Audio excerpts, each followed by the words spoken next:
Please welcome to the stage, Senior Director of the Word on Fire Institute, Matthew Petrusik.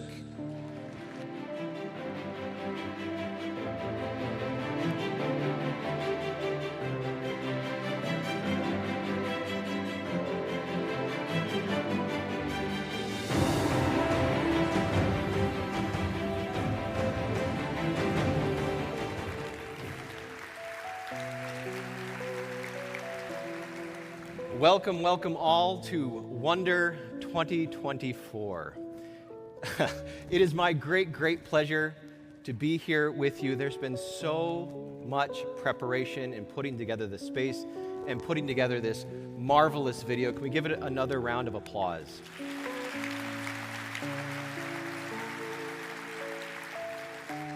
So the theme of the conference this year is recovering the natural, recovering the human body. It's the first conference that we've had in the Diocese of Rochester. And it's such an important moment for the Word on Fire Institute, and especially all of the Word on Fire Institute members who are joining us today. Now, the nature and purpose of the human body, both female and male, which was once considered so obvious as to not even merit comment, even less an entire conference, is unfortunately entirely up for grabs now. Something we are even seeing underway play out in the Olympic Games. The goal of this conference is to reground the discussion of the human body, to retether it to the real, drawing on rich theological, philosophical, scientific, medical, moral, political, and artistic resources. Wonder 2024 will help us reclaim an authentic understanding of and deep appreciation for the body, its resilience and its fragility, its joys and its sufferings, its transcendence and its temporality, its nature and its supernature, and above all, its wonder, the wonder of the human body. We do not have bodies, nor do bodies have us. We are, in a fundamental way, our bodies. We are our bodies. To be sure, existing as a body is not an excuse to ignore our moral freedom, which is grounded in our spiritual nature, and live only according to our instincts and our desires. God knows that that path only leads to misery, individual and communal misery. But we also have to be wary of the opposite error, living according to the lie that our bodies are mere physical matter for our own limitless manipulation. Again, our bodies do not belong to us, nor do we belong to them. We are our bodies. This weekend, we'll be seeking a greater understanding of what that all means, to be a human, to be a body, and the moral and cultural implications of that truth. Here to lay the intellectual foundation and set the table for our discussions this weekend is a man who needs no introduction. It's Bishop Robert Barron. Barron is the Bishop of the Diocese of Winona-Rochester. He's the founder of Word on Fire Catholic Ministries, and he's the most followed Catholic evangelist online and in the media in the world, second only to Pope Francis. His books, sermons, interviews, and commentaries have had and continue to have a tremendous influence on millions of people, both in the church and in the wider culture. To put it succinctly, there is, I believe, no greater evangelist, no greater proponent of the power and the wisdom and the perennial relevance of the gospel than Bishop Robert Barron. Please help welcome him to the stage.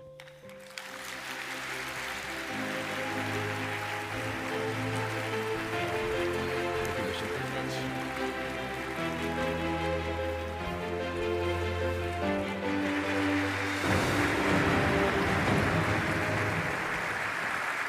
Thank you all. Well, that's very kind. Thank you very much. And I'm very grateful to see everybody here. You know, this conference is the realization of a dream I had a long time ago, which was to get religious people and scientific people to talk to each other. I remember standing at the Los Angeles Religious Education Congress. You know, it's like 40,000 people. And it was so bugging me that in all the studies it was showing young people are leaving because they think religion and science are incompatible. So I said, could all the science teachers please stand? And a lot of people stood up. Could all the religion teachers please stand? And they stood up. I said, you groups need to talk to each other, because this is not just a theoretical problem, it's a very serious pastoral problem. So this conference that has roots in a Templeton Foundation grant is the realization of that dream, that we could be thinking together, scientists and religious people, about these issues. And I think, as Matt was saying, it's a natural choice this year to be talking about the body, because as we all know, this has become a major neuralgic point, especially among our young people. This phenomenon of people feeling ill at ease with their own bodies, wanting to change their own bodies. I read recently someplace that in Gen Z now, upwards of 25% of Gen Z young people are saying, I'm not at ease with the gender I was assigned at birth. This is a crisis. It's a crisis peculiar to our time in one sense. But my talk tonight really is going to be about how this is a very old problem. It's a very old problem in the Western intellectual tradition. How to think together body and soul, to use the classical language. Notice, please, how often young people say some version of this. Who I really am is out of step with the body that I have. And we let that language kind of slide through our minds without thinking about it. That's a very peculiar thing to say. That there's some kind of real me hidden in here someplace. And then the body is extrinsic to it and can be changed according to the whims of the real self. That's a strange, and I would say philosophically incorrect, religiously incorrect way of thinking about the body-soul relationship. So what I'm going to do tonight, in just a very brief compass with you, is do a little genealogy of ideas. Because I think that formulation has a very old pedigree, and it runs right through our tradition back to ancient times. And I want to propose to you a better way of thinking about body and soul. So can I start with the Bible? So I stand here as a bishop of the church, as a theologian, and I want to begin with the biblical anthropology, the understanding of the human being. So the book of Genesis, and again, this is a poetic text that has a theological and spiritual intention. What do we hear but the first humans made from the dust of the earth? There's no question the Bible knows that we are of the earth, that we're animals. I mean, the other animals are our very close cousins, and we look at our the chemical makeup and our physiological structure and so on. As we breathe in and out the atmosphere, as we make our way through the world, as we get hungry and thirsty, as we exult in the foods that we eat and the beverages we drink, we exult in the movement of our body. In all these ways, we show that we are indeed animals, that we're made, as the Bible would put it poetically, from the dust of the earth. I don't know if when you receive ashes on Ash Wednesday, the minister can now say, repent and believe the good news. But I always stay with the old formula. Remember you are dust, and unto dust you shall return. And that's not somewhat like negative, I'm hung up on my death. No, it's stating this great biblical truth that we come from the earth. But then the Bible says, the book of Genesis, that the Lord God breathed into Adam's nostrils the ruach, the breath of life, and he became a living thing. Now, don't think of that ruach Elohim, as the Bible puts it, the breath of the Lord, as primarily this air that I'm breathing. We're using symbolic language now to speak of something higher, something beyond the merely physical. Think of a participation in the mind of God. In the beginning was the Word, and the Word was with God. The Word was God, and through that Word, all things came to be. Think of the intelligence that gives rise to the radical intelligibility of the world. Well, this participation in the Logos is breathed into Adam. We do have the great picture. You know, almost a cliche now. We've seen this image so often. But of course, this is the moment of the Ruach, if you want, being communicated to Adam. Notice, please, in the crook of God's arm, that's Eve, right? Looking at Adam. But the one we hardly ever pay attention to, go further. See the little child, and the left finger of God is on that child, and then the right finger is connecting to Adam. Well, that child is the Logos. That's Jesus. And he's the new Adam, right, when he comes in flesh. Look at the facial similarity with Adam. But it's like an electric current running from the Logos through the Father into the hand of Adam. Well, that's the communication of this higher, more heavenly capacity. We're of the earth, and we're also of the Ruach Elohim. We're also of the higher. Designed to be a hybrid, if you want, a harmonious hybrid of heaven and earth.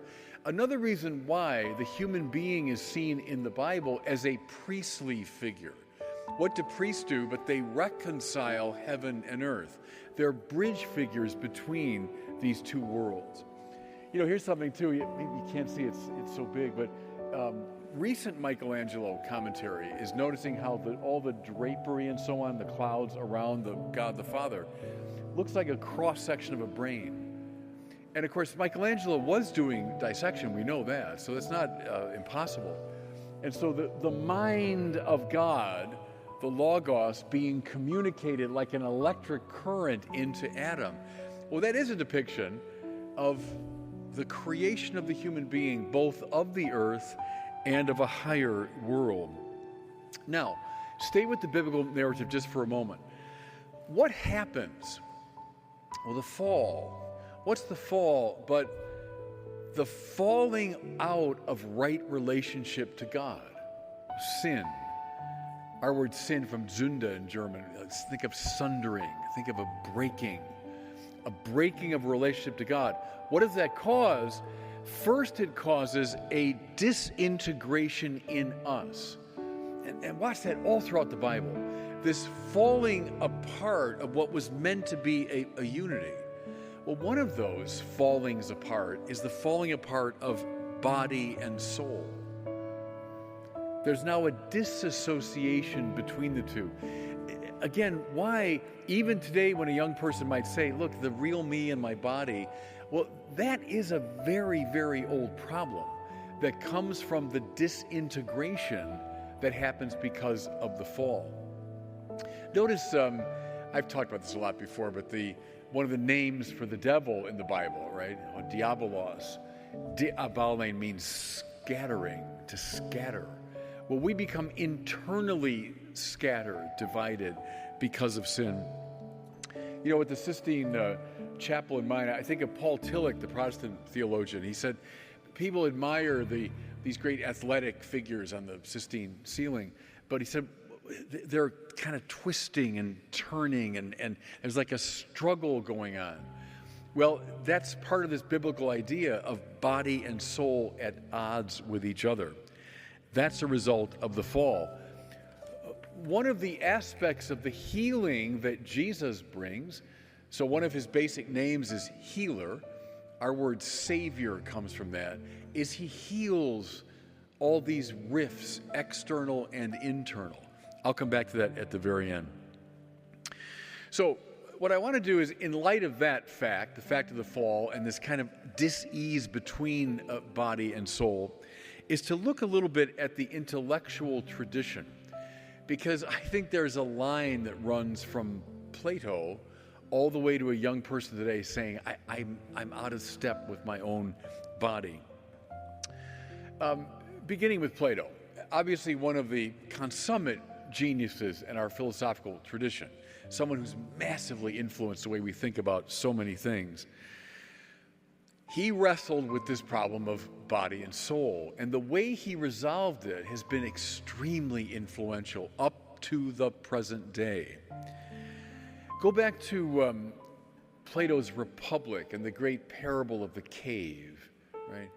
People chained in place in this cave, in his great metaphor, and all they can see are the flickering images and the shadows on the wall cast by puppets that are being moved behind them.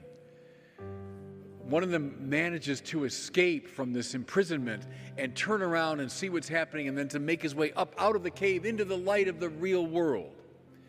Well, as we all know, that's Plato's metaphor for the escape from the body which has chained us to this world of passing evanescent things.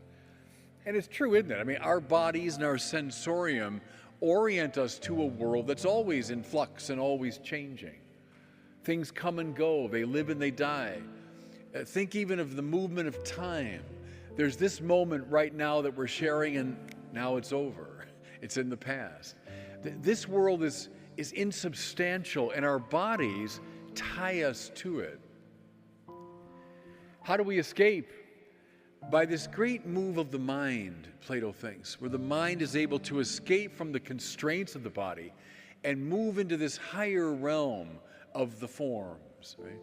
So, I mean, that great metaphor runs from Plato all the way to the Matrix movies. It's told over and over again, how we escape from a fallen, limited world to a higher world. Look now in the dialogues, the Apology and the Phaedo, dealing with the trial and death of Socrates. What do you find? This explicit language that the body is like a prison. The soul is imprisoned in it. And the whole point of the philosophical life, Socrates says, is to manage a prison break, to escape from the confines of the body to a higher world. This explains why in the Phaedo, as Socrates' disciples are weeping around him, he insouciantly takes the hemlock. He says, well, look, my whole life has been a preparation for my escape from the prison of the body, so I can move into this higher spiritual realm. Now, can you see, everybody, in a way, it is congruent with the biblical idea that after the fall, there's a great tension between body and soul. But the way Plato conceptualizes that, the real me, the higher me, is in awkward relationship to this lower physical self. And the whole point actually is to escape from it, get up and away from it. I wonder if any of that sounds familiar, and can we hear overtones of it even in the rhetoric used today? As I say, this Platonic style is remarkably durable in Western thought. One of its most powerful expressions is in the so-called Gnostic tradition. I would say, as a Catholic, in the Gnostic heresy. So flourishing in the early centuries of the Christian era are the Gnostics who claimed there's the high God, the source of all reality.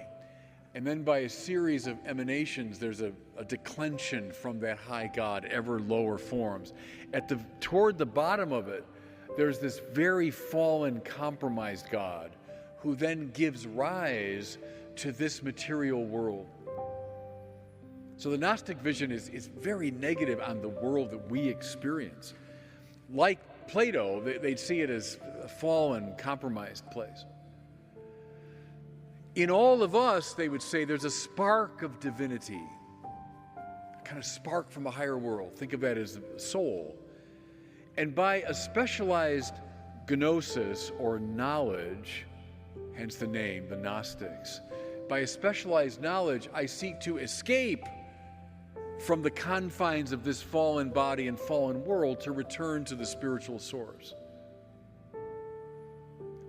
Saint Irenaeus in the 2nd century mightily did battle with Gnosticism. If you want all the details, 4 volumes of the Adversus Herasis of Irenaeus. And that's his way of dealing with this Gnostic problem. Did it go away? No, it endured. Think of just a few centuries later. It meets the philosophy of Mani, who was a Persian religious figure. Manichaeism, so-called, the view that there are 2 realms, light and dark, the light associated with spirit, the dark with matter. And there's a constant warfare between these 2 elements. Again, mind you, there is something biblically grounded here. There is, in fact, a tension between the spirit and matter, but it's born of sin. It's born of the fall. But Manichaeism, if you want to see a contemporary version of it, watch any of the Star Wars movies, is contemporary Manichaeism, the dark side of the force, the light side of the force, right? But it's a reiteration of the Platonic Gnostic tradition. A trivial matter, no, the very smartest man in late antiquity, Augustine of Hippo, fell under its spell for 9 years. The great Augustine, father of the church, was a Manichaean for 9 years. Did it go away? No, move up now to the end of the 12th, beginning of the 13th century. In the south of France, we find the Albigensian heresy. Any Dominicans here? Of course, Dominicans were founded in many ways to deal, there they are, to deal with the Albigensian heresy. It was a reemergence of this sort of Gnostic Manichaean strain, the battle, the struggle between spirit and matter. Dominicans did pretty well against the Albigensians, but did this problem go away? I think it's very interesting to see its reemergence in the early modern philosophers. So all of us in Philosophy 101 would have read René Descartes' Meditations and Discourse on Method. Descartes says, well, look, the world that I can see, with my senses, that's so dubious. It's not the source of truth. It's the source of illusion and deception. And it frustrated him. How could he base his philosophy on something as evanescent as this passing world? See how Platonic that is. He really saw the world as just shifting, unreliable forms. But famously, he retreats into himself and formulates the famous cogito, right? Cogito ergo sum. But I think, therefore I am. And I know that's true. That's indubitable. If I doubt everything, at least I exist as someone who doubts. But see, watch the move. It's very interesting. Going deep down within, inside himself, so to speak, he finds this place of surety, the cogito. The outside realm remains this realm of doubt. And so he makes a sharp distinction, Descartes does, between what he calls the res cogitans, the thinking thing, that's the soul or the self buried deep down, and then res extense, that means extended things out there in the shifting world. Well, because my body, Descartes says, I can see it and it's subject to illusion and change, the body must belong to that outside world.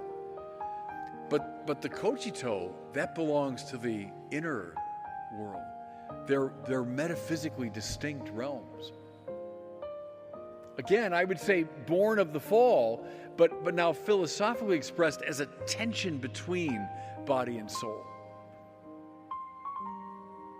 Famously, Descartes thinks that he could effect a union between them through the pineal gland in the brain. He thought that's where the soul and the body meet. But see, he was wrestling with this problem of the battle between the two. What's the real self? And then what's the body? Did it go away? No, Descartes influenced all of modern thought. I think a really interesting example is in Immanuel Kant, maybe the greatest of the modern philosophers. What do you find in Kant's moral theory? He says the only thing that can be called good without restriction is a good will. So Descartes found a place to stand in the cogito, in the I think, therefore I am. Kant finds it in the goodness of the will. And he also says, what happens in the outside world as a result of my moral action is less relevant to the moral act. What matters is the goodness of his will. Again, the primacy of the interior over the exterior realm. Oh, I should mention, it was Gilbert Ryle, the 20th century philosopher, who gave us the famous phrase describing Descartes' view of body and soul as the ghost in the machine. So the body's like a machine, and somehow, weirdly, there's a ghost in there. There's a spiritual something in there. And how do you think the ghost in relation to the machine becomes a problem for modern philosophy? Just one more stop in the modern period. Think of Jean-Paul Sartre, the founder of modern existentialism. Existence precedes essence. That's how Sartre described it. What he meant was, my freedom precedes any definition that I give to myself or to the world. The world doesn't define me. My body doesn't define me. My freedom comes first, and then my freedom imposes whatever order it wants on the world. Notice again this mark that I would argue goes right back to Plato, comes roaring up through the tradition I've described, all the way to our time.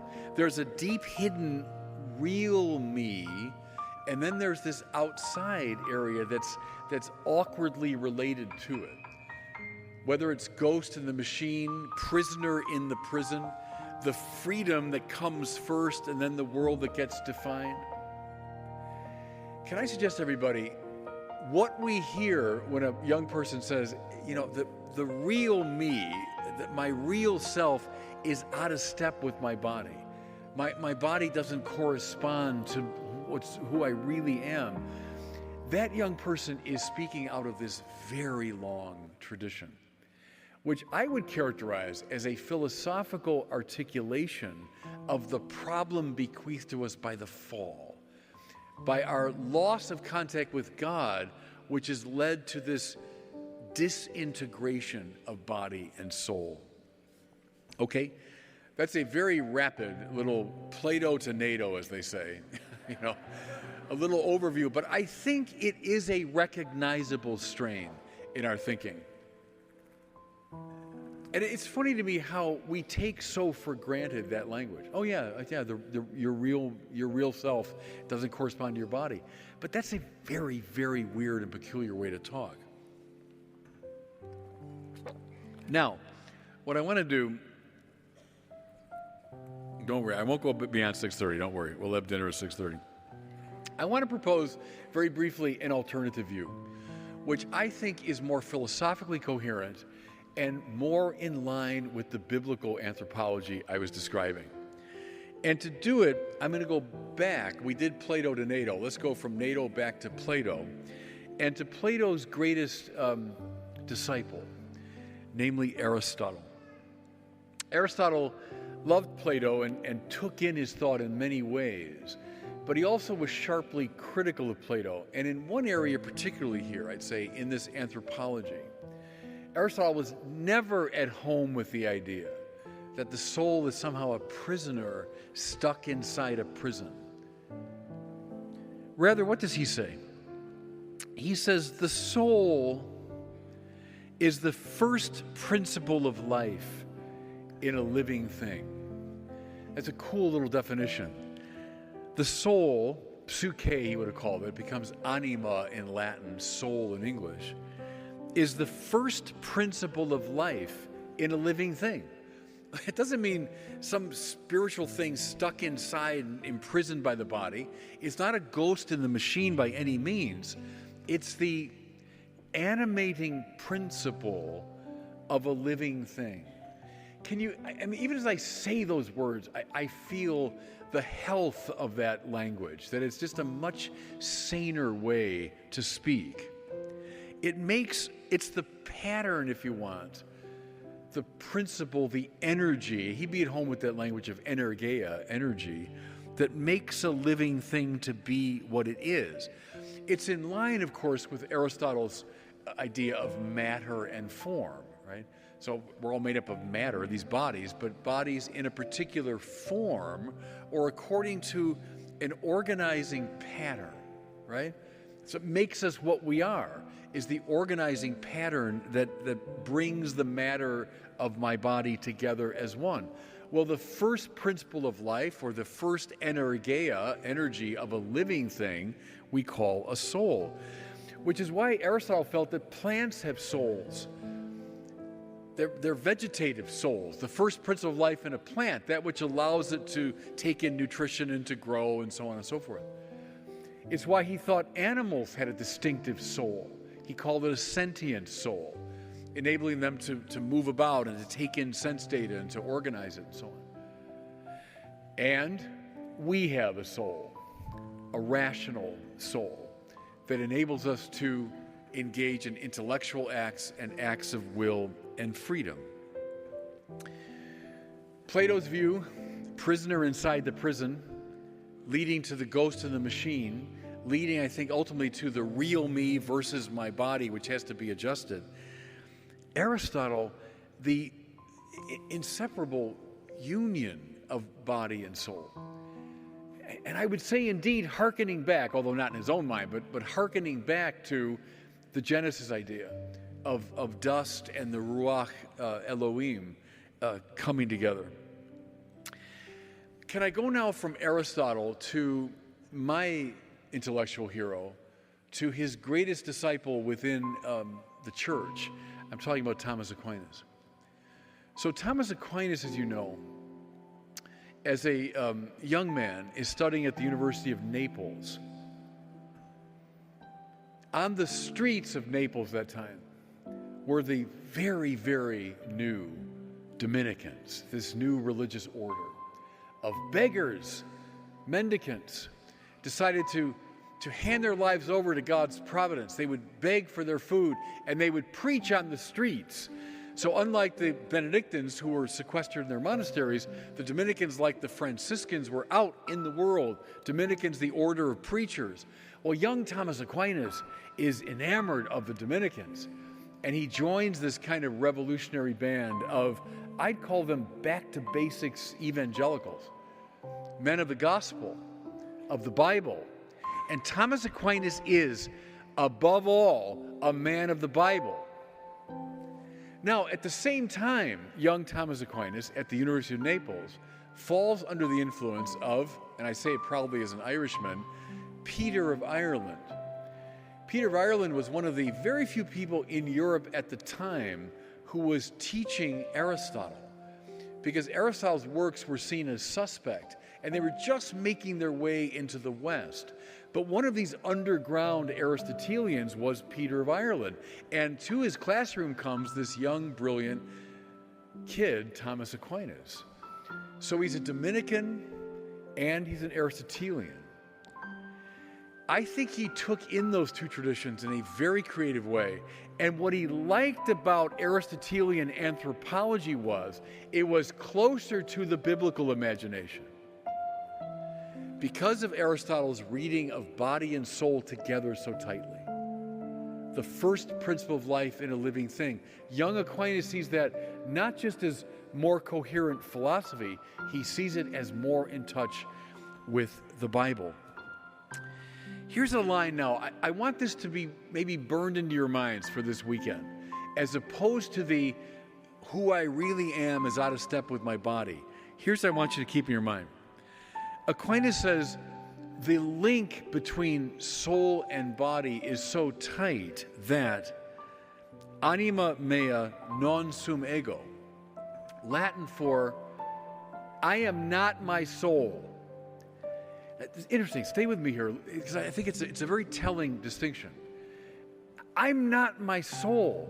I am the hybrid of body and soul. The real me is not my soul. The body's not something extrinsic to it. The body's not a prison for the soul. The body isn't a machine that a ghost is floating around inside of. So I don't say, oh, there's the real me and then there's my body. No, I am the hybrid of body and soul. This matter now animated by a living principle. So again, anima mea non sum ego. Thomas knows about the soul, but don't identify the soul with who you really are. No, you're inescapably body and soul. Can I give you, this is a weird little moment in the Western intellectual tradition, but I think it's worth reflecting on. The year is 1270, so that kid from the University of Naples now has become a great theologian. He's in the intellectual capital of the world at that time, Paris. And in 1270, he has a disputatio, so a kind of public debate, with a guy named John Peckham. John Peckham was a Franciscan scholar. What was the matter of the debate? Whether there are 3 souls in us or 1 soul. Now, remember what Aristotle said. Plants have souls, animals have souls, we have souls, right? So John Peckham, he's an Aristotelian of sorts, he said, well, we must have 3 souls. Because there's things in us that are kind of like plants. Think of our digestive system and respiratory system and our automatic, it's a bit like the way a plant organizes its life. And there's an animal dimension to us. We see things and we move around and so on. So I must have a vegetative soul. I must have a sentient soul. And then finally, I can think these really high thoughts and all that. So I have a rational soul. 3 souls. Thomas Aquinas, in this famous disputatio, said, no. 1 soul. 1 soul. The one rational soul is the organizing pattern and principle of the whole of your life.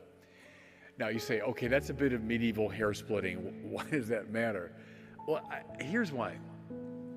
If you say with John Peckham that the intellectual soul is radically different from the vegetative and sentient parts of my body, they kind of have their own souls.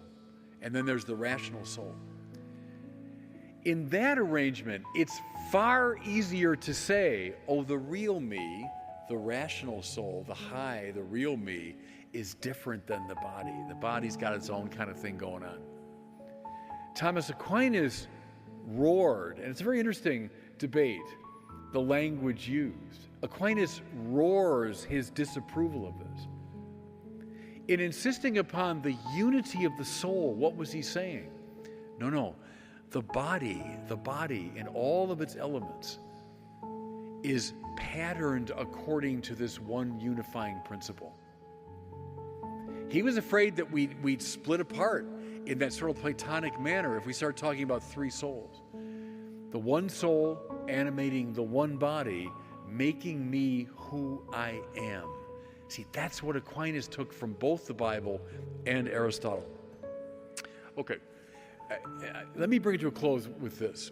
So if you're following this conversation, you're saying, okay, I get the Platonic thing is problematic, that it really hyper-emphasizes body and soul in tension with each other. And I get how Aristotle kind of solved that and really brought body and soul into a tight union. I understand that. And how Aquinas took that in. But has it gone out so far the other direction that the soul looks like it's just kind of part of our biology? That there's nothing really spiritual or immortal about the soul.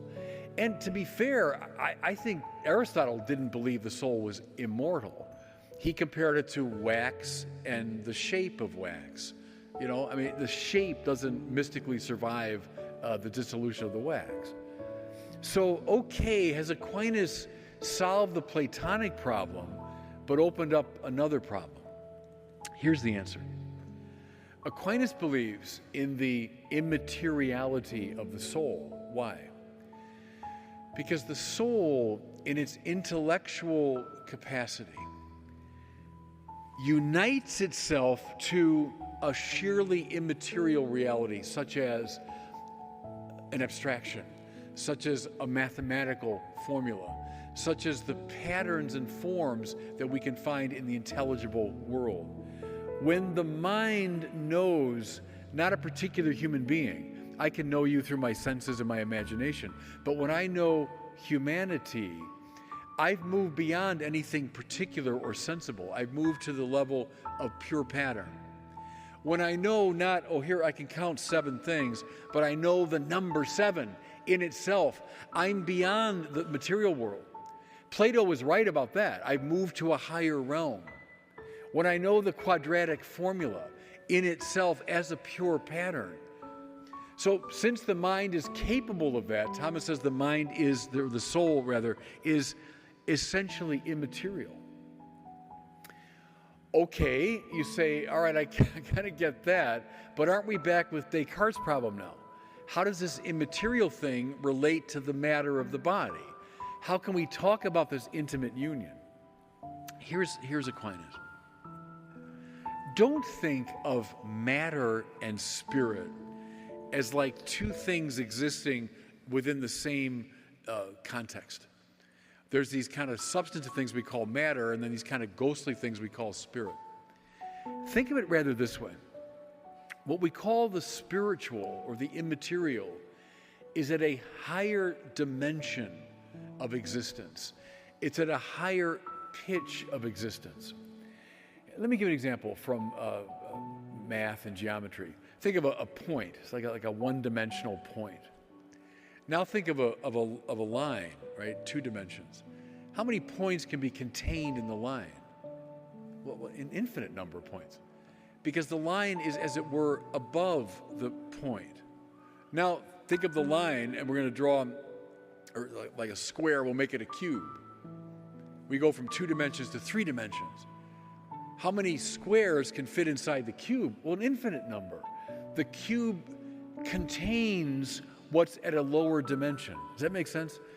The cube is not at the same dimension as the square. It's at a higher dimension, and it's inclusive of the square. What's the soul now? And in some ways, friends, I'm kind of trying to bring this whole thing together around this idea. What's the soul? But this principle of life, this participation in the divine logos, this organizing pattern and principle that contains and lifts up matter to a new level of complexity. Now, let me give you a little Zen koan from Thomas Aquinas. And it's really, again, burn this one into your minds for the weekend. Thomas says this in one of his mysterious texts. The soul is in the body, not as contained by it, but rather as containing it. That's what I'm driving at. Does that make sense? Hey, where's my soul? Well, yeah, the soul's in the body, but it's not a ghost in the machine. It's not a prisoner inside a prison. It's in the body, not as contained by the body, but rather as containing it. The organizing principle of life that raises matter up and gathers it as one living thing. Now do you see how we're solving this tension, this battle between body and soul, the real me and the body? No, I am not my soul. I am this hybrid of body and soul. And we're right back to the book of Genesis and the dust that is gathered up and organized according to this principle that comes from the great logos and mind of God. I'll give you one more, then I promise I'm going to stop. What is it, 6? Okay, good. I got 6 minutes. I might have referenced this fellow to you before. I'd love to do a whole wonder conference around his thought. I'm referring to John Polkinghorne. Do you know that name?